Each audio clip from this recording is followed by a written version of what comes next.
ladies and gentlemen, boys and girls, welcome to the Week 1 RD FFL Rundown. It's your commish live from New York City. I think the only way to really do this is to just go full John Gruden and hop right in. So let me tell you something, ladies and gentlemen. New Big Pooh Big came out here to play this week. Week 1 was a great week, a great start for New Big Pooh Big. Knock on wood if you're with me, fellas. I can't do this the whole time. It hurts my head. But seriously, New Big Pooh Big, proud of the squad. Week 1, we showed up. We had a good thing going. I felt really good with this draft. And it showed. 145 to 100 was the final score. It was myself, New Big Pooh Big, going 1-0, dropping Frank and Mary's Diner. That is Eddie Morrissey to an 0-1 record. Eddie, you had a tough time with your quarterbacks this week. Baker Mayfield only put up 6.3. Ben Roethlisberger only put up 7. Joe Mixon 2.5. Sony Michel 1.5. Just not going to win like that. I'm shocked that you got to 100 points. And it sucks for you because you did have Sammy Watkins 40-something points just sitting on your bench. So Eddie, better luck next week. To our next game, we had Cemetery Slayers. That is David Summer taking on Eli Mouthbreeze, and that would be Tyler Prendergast. In a close-fought battle, a high-scoring game here, Dave Summer with a big win. Dave goes to 1-0 as well, so Cemetery Slayers moves to 1-0. The final here was 163.8 to 142. Some big numbers from Dave by his quarterback, Wentz and Phil Rivers, both over 20 points. Eric Ebron, though, only put up half a point for you, Dave, so might want to look into getting some help there at the tight end position. And on Tyler's side, you had Josh Jacobs kill it on Monday Night Football, putting up 27.3 points, but it was not enough. 142, Tyler, is usually enough in this league, but not this week. You ran into a bit of a buzzsaw there with Dave. Next up, we had, I'm going to say, one of our, well, I feel like most of the games are pretty close besides, well, we'll get to that at the end. But this was another close game, too. It was Team Hannon in the Corey Union Division taking on questionable decision-making. That's Bill O'Hare. The Battle of the Buffalo Boys here. Battle of Billy versus Dan, Dan versus Billy. Dan comes out victorious. Team Hannon 131 to questionable decision-making, 124. 7-point margin of victory. So Christian McCaffrey really helped Bill put up 124 points without McCaff's 44, almost 45 points. Bill's not even cracking 100. Bill, Mike Williams, 3 points isn't going to do it. Brandon Cooks at 4, Tariq Hill at 2.8. I know he got hurt. David Montgomery at 4.8. You had a chance here to go 1-0, but you dropped to 0-1. On the flip side of the ball, Singletary, a good week for the Buffalo running back for Team Hannon, putting up 15 points against my New York Jets, who just fucking stink already. John Brown, another Buffalo guy, puts up 22.5 points against my New York Jets, who fucking stink. And Alvin Kamara just absolutely, I mean, the guy's a stud. 24, almost 25 points for you on Monday Night Football, Hannon. So Hannon has one victory, which I think brings him within one So he has one. He had 2 or 3 in total last year. So Hannon off to a good start. Bill looking to try and get into the win column next week. This was our closest game. This is what people were talking about last night. It was Dr. Momberg Phys Ed God taking on McDermott's Hermits. Kind of an upset, I would say. McDermott's Hermits, that's Boovis. He's usually pretty good. And Steve Damiani and Dr. Momberg Phys Ed God on the other side of the football is, dare I say, not that good.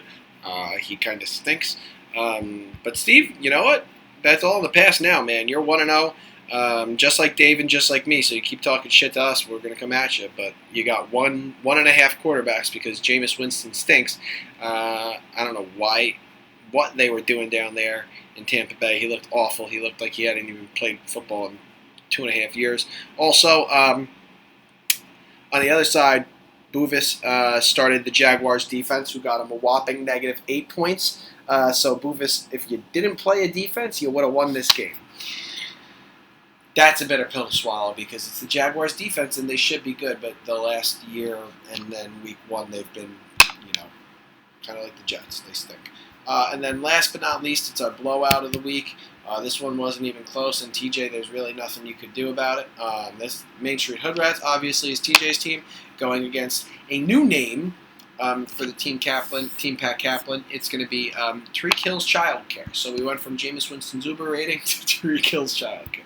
So Kaplan, Highest score of the week, Kaplan's over 200. He's at 219.3, which might be one of the highest all-time scores in this league.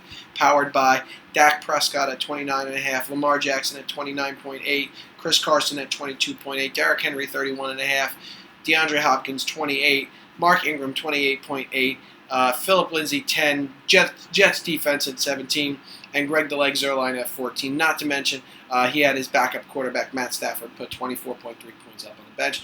TJ, you ran into a buzzsaw. There's nothing you can do. Better luck next week, buddy. So Kaplan moves to 1-0. TJ, you dropped 0-1. And let's check out our... They redid the ESPN app, so I'm trying to... Nope, that's not where I want to go. League. Here we go.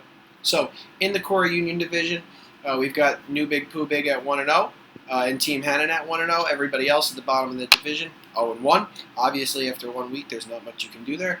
So that's Eli Mouthbreed's questionable decision making and Frank and Mary's Diner, all at 0-1.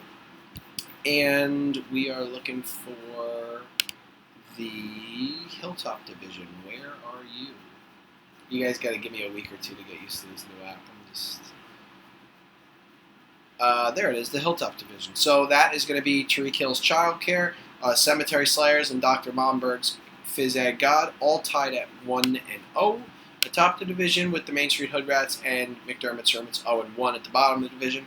As mentioned, points for our highest point total of the week was 219.3. That's going to Pat Kaplan. And our lowest score of the week was Frank and Mary's Diner. That puts you at the bottom of the power rankings there, Eddie Morrissey. So, Eddie, go get him next week.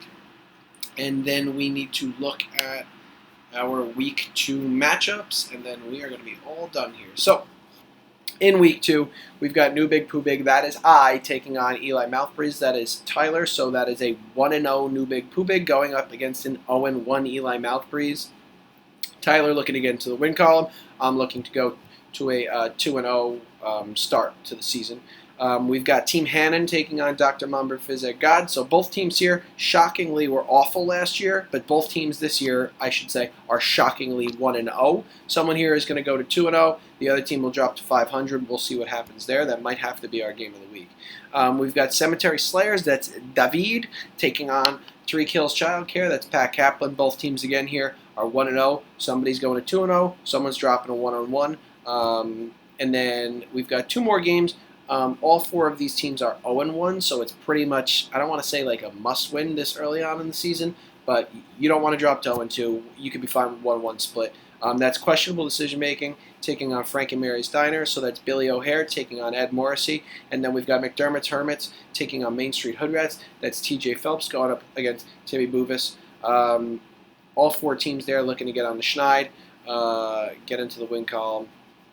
So we are going to go with Dr. Momberg, Phys Ed God, and Team Hannon. You guys are going to be our matchup of the week. We're keeping a close eye on that one. That is all I have for you guys this week. It is Tuesday, September 10th. Tomorrow, big day, September 11th.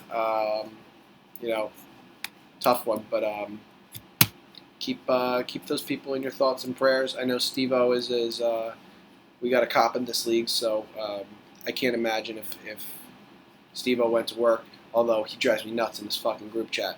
I can't imagine if Steve-O went to work tomorrow and didn't come back. So just remember that when you guys wake up tomorrow, that say you love somebody and that you care about somebody, and that, knock on wood if you're with me type shit. All right. I'll see you guys week 2. Later.